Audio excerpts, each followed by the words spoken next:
Well, hello, Mr. Fancy Pants. I got news for you, pal. You ain't leading but two things right now. Jack and shit. And Jack left town.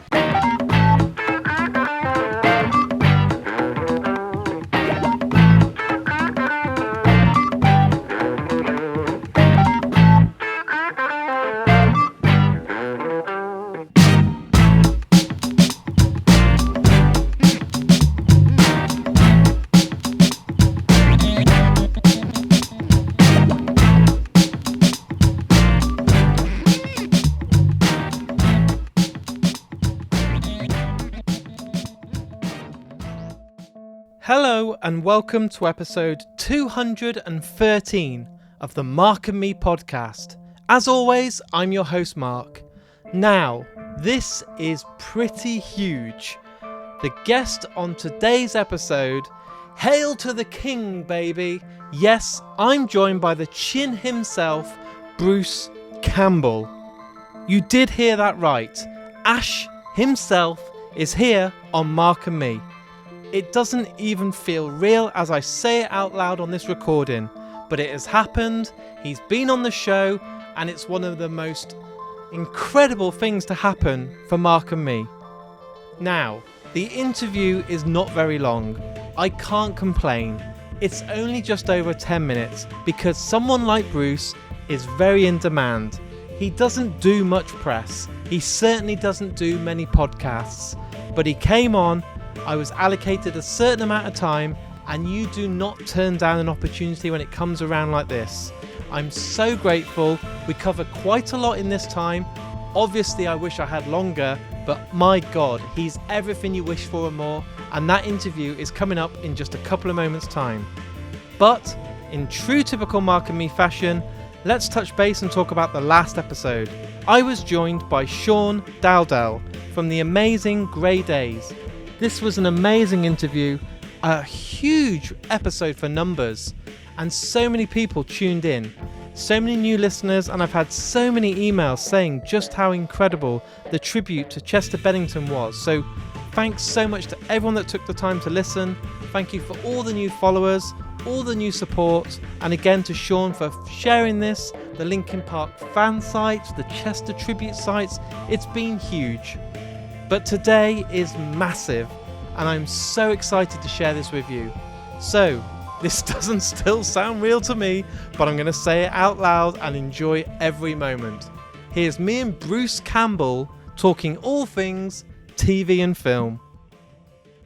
All right, you primitive screwheads, listen up. See this? This is my boomstick! So Bruce, thanks for joining me today on the Mark and Me podcast. Well, I was in the neighborhood, so I stopped in. I appreciate it. I actually met you a couple of weeks ago in a hotel. You were sitting after a Comic-Con and I came and got a photo with you. It's a small world. In Birmingham, right? So what I want to do today, Bruce, is I want to know at a very young age, what was it that made you want to be an actor? Was there a certain film, an actor that you watched, or was it just something that you loved about cinema that made you want to go down this route? Well, I wanted to be an actor before I wanted to be a movie actor. So I saw my dad in a play when I was probably about 8. My dad was an amateur actor at a local theater company, and they were doing Brigadoon at a beautiful outdoor theater in suburban Detroit where I was raised. And I went to see him, and my dad was being a completely different person. He was cracking jokes, people were laughing, he was singing and dancing. And I was like, what the hell is this? And it just caught me. And so I went to watch other plays that he was in. Then when I got to be 18, I could actually join that theater. And then my dad directed me eventually in a play. And so, it just one thing fed the next, and I couldn't get enough of it. Did you always have the backing of your family? Because when I speak to a lot of actors, their parents are always warning them that, it's so hard to make it in the industry. But because of your dad's experience and his life skills, was he just like, come on, son, this is for you. You can do this? Well, no, I think he was all for it because my father wanted to be a painter himself. But my grandfather worked for Alcoa Aluminum for 45 years and had no interest in anything in the arts. So he said, "Nah, you're going to go to college and you're going to, get a real job."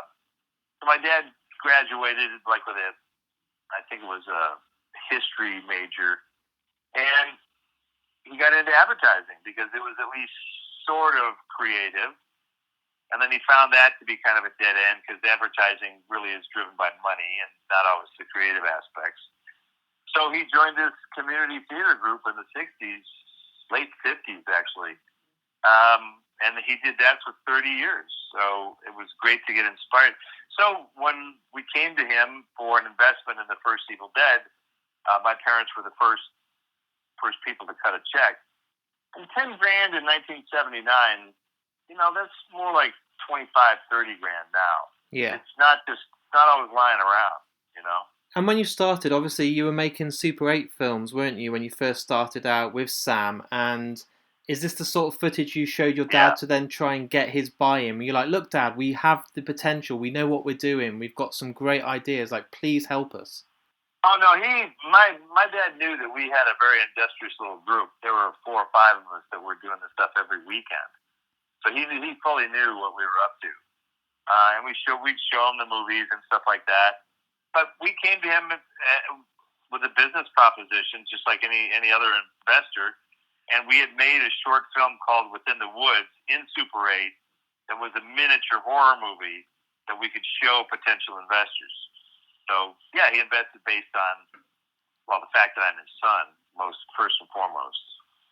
And with Evil Dead, obviously, it's one of your most established characters of Ash. And even now with the TV series and the free films and everything else, the video games, did you ever anticipate it would be this cult classic that people are obsessed with? No one likes Evil Dead. You absolutely love it and everything about it, or you've never seen it?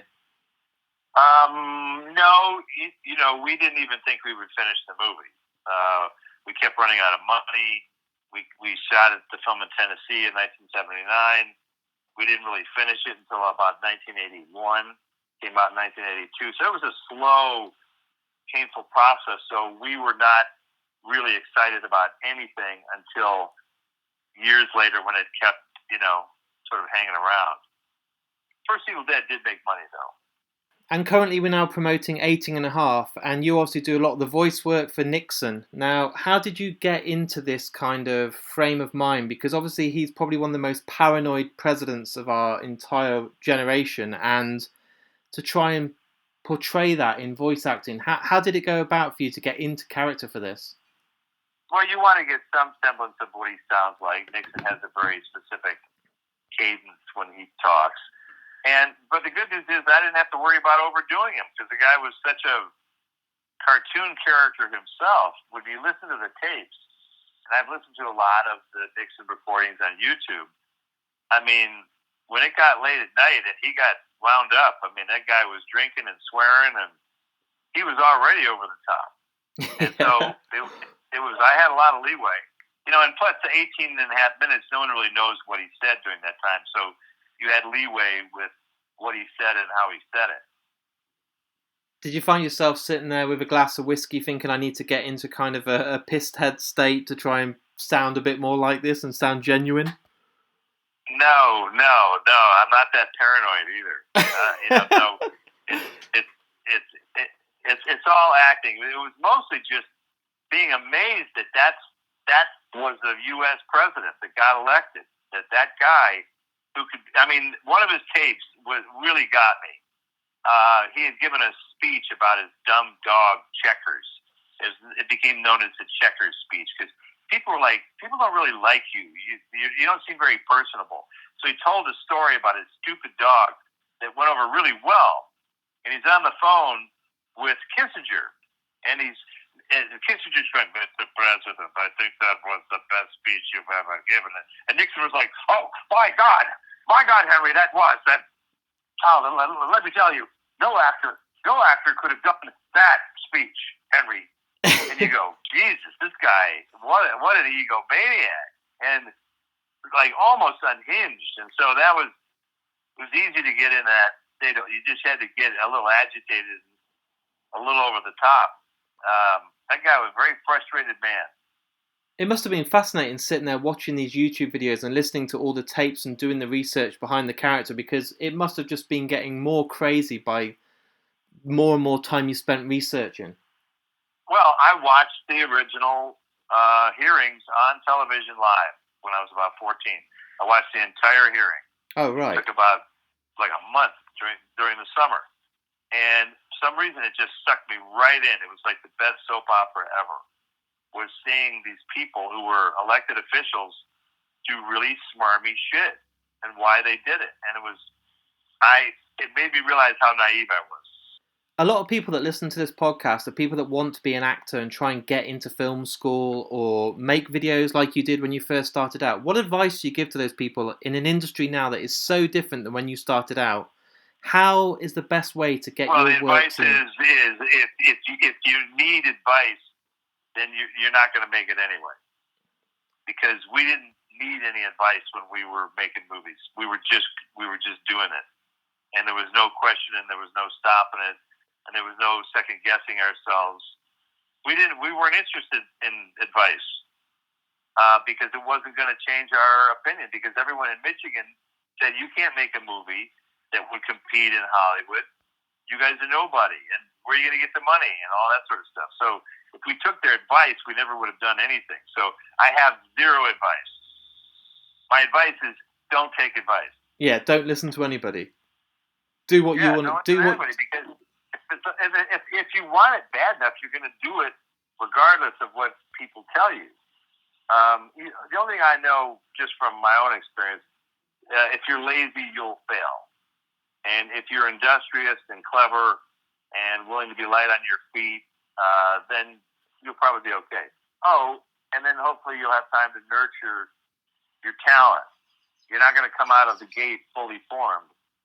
You'll have to hope that you can stay around long enough to figure out your craft. And how's the next couple of years ahead looking? Is there anything that you can tell me today that's kind of a little tease on what you're up to at the moment? I'm writing a name brand comic book that'll come out starting in the fall for 6 issues. Pretty excited about that. I've never played that game before. And I started self-publishing recently. And so I've got a stream of stories that are going to be coming out, one every 6 months or so. And that's been a lot of fun. And then Evil Dead the Game opened a week ago, so that's been entertaining. And, movies like this will always come along. And I love supporting the independent theater world. And I've been touring. I always do conventions still. And that's always fun to see what's going on out there. Everyone loves you. I love how much work people put into the photos that you do, and there's never a boring photo from a Comic-Con that you're involved in. Everyone comes either dressed up, makeup, got loads of props with them. There's never a boring photo. Well, it's I tell people, look, if you take that shitty photo at the table out in the room, it's going to look like garbage. It's the green overhead lighting that's used for parking lots. But so we have photo ops where it's taken by an official photographer. They got the good lighting. And, if you're paying for these photos as a fan, don't you want a good photo that's in focus and it's lit and there's no garbage to distract in the background and you see everything that's going on. So I always enforce it. I don't do any photos at my signing table. Signing is for signing. Yeah. Photos are for photos, and it's just better for everybody. Everybody looks better in them because that's what gets passed around on Facebook and social media. You don't want some shitty out of focus picture circulating. There's better images out there, and I encourage people to dress up, wear a nice suit, ditch the basketball story, ditch the Crocs. Wear an outfit you would love to put above the fireplace.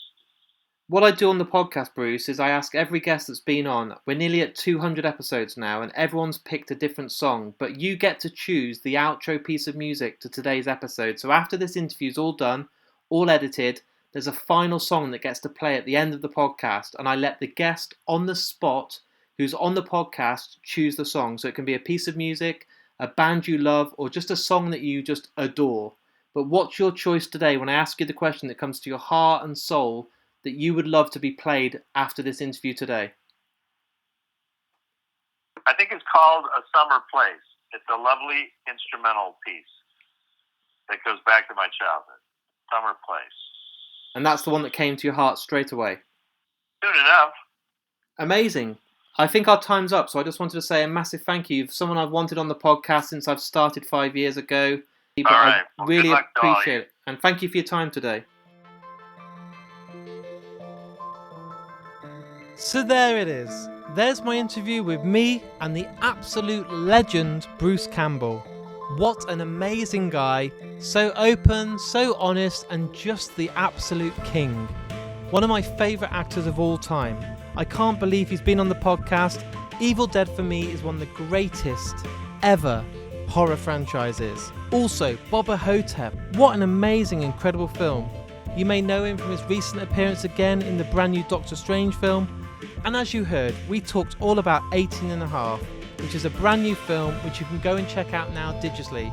It's amazing. His performance is absolutely outstanding. And if you've enjoyed that film, let me know. I love reading feedback on social media. All the links to my social media are online on markandme.com. There's Facebook, Twitter and Instagram. And all that I ask, if you've listened to today's interview and you've enjoyed it, share it. Go on your Facebook and post it on your wall. Go on Twitter and hit that retweet button. Or if you're on Instagram, share it amongst a story or even post it on your own profile. It goes a long way and makes a massive difference to Mark and Me and can get the name out there for a whole new audience. But not only that, I do have a Patreon page. You can visit that on markandme.com. On there there's the link and you can sign up for as little as £1 per month, yes? And for that you're guaranteed 8 episodes. But not only that, thanks to my amazing friends at Richer Sounds, there's some incredible prizes each and every month to give away. And that is simply just to say thanks for coming along and supporting me via Patreon.